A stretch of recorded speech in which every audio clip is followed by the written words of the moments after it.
of working with photography: shooting, criticism, collecting. I'd like to know how the authorial work is influenced by other aspects of your activity.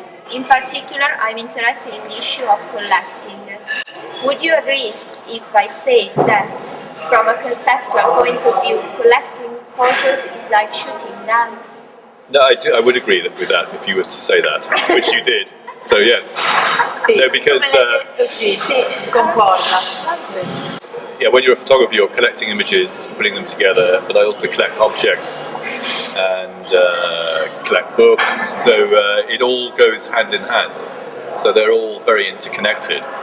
Do you feel tied to a specific tradition in photography?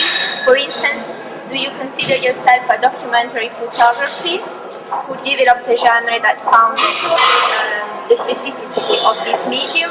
Or do you think to work in a wider context of arts research, where specificity no longer has any reason to exist and photography is the most suitable medium to interpret some aesthetic and cultural values? That's the most complex question I've ever been asked in my life. Oh my god. No, trying to make it more simple, I do regard myself as a photographer. When people say I'm an artist, I always correct them. And if people say, what type of photographer are you, I would say documentary. Okay. So the question was so complicated, I can't remember what was in the latter part. It was about the specificity of photography, or if you reckon that photography is a part of a wider arts research field. Look at all these tourists walking through, fantastic. No, I mean, of course, photography is part of the whole way in which we see ourselves, and the world is full of photography, most of which is for propaganda. So I try and deliver photography which is not so propaganda-led as most of the images that we're used to seeing. But of course, I use the language of propaganda. That's advertising, commercial work, snapshots, whatever. I use this in my work. I borrow their ideas and language and sort of try and beat them at their own game.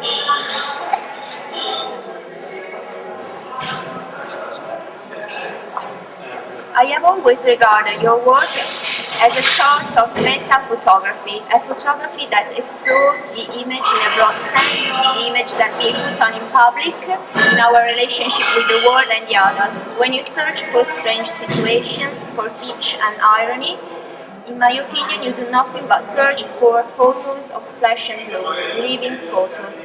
Flesh and blood. Living photos. Okay, right.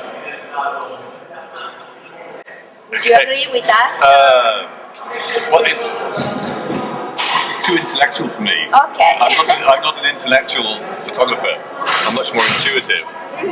So, I wouldn't even know what meta photography means, really. I mean, of course, I'm relating constantly to our preconceptions of how we perceive the world. I'm using that as my starting point very often. Photography, living photos of flesh and blood. Well, you photograph people, they're flesh and blood, aren't they? People are endlessly interesting. And when you don't have to search for kitsch and irony because it's everywhere. And Rome is a wonderful example. Italy, I find Italy very attractive because the food's good and because you get such a great mix of high and low culture. Tourism brings out the best of that, high and low. This is, wow. Shall I read the next question? I mean, I think the photo machines are interesting because you see one person going into a machine and you deliver yourself these photos. Therefore, you don't have any influence by the photographer because the photographer's a machine. So, I share your interest in my interest, so we can consolidate that.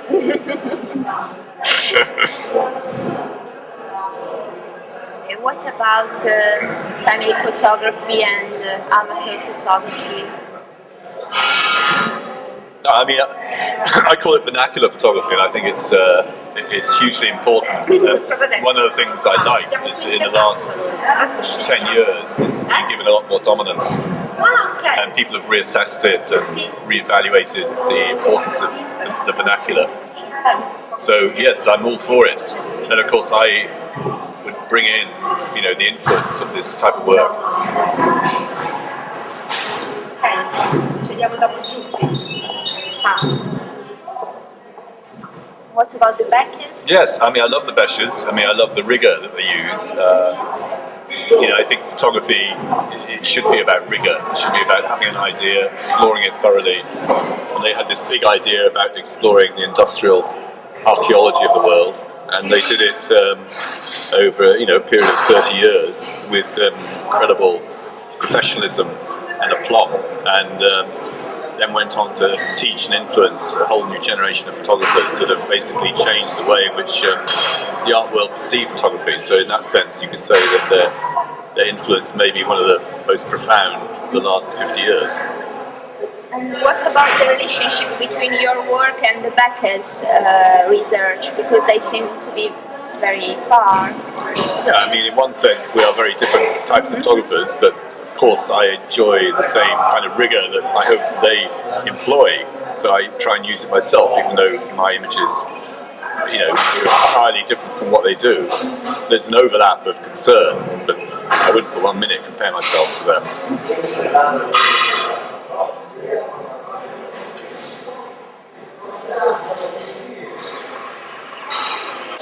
And the last one is about irony. Sure. No, of course, irony is a device that is particularly suited to the English because we have a great sense of humour and irony. So therefore, I'm just very typically English in applying this in a photographic sense. And Jacques Tati was a master of making surreal, everyday activities very surreal. So of course, I'm a great Tati fan and sympathise with what he's doing.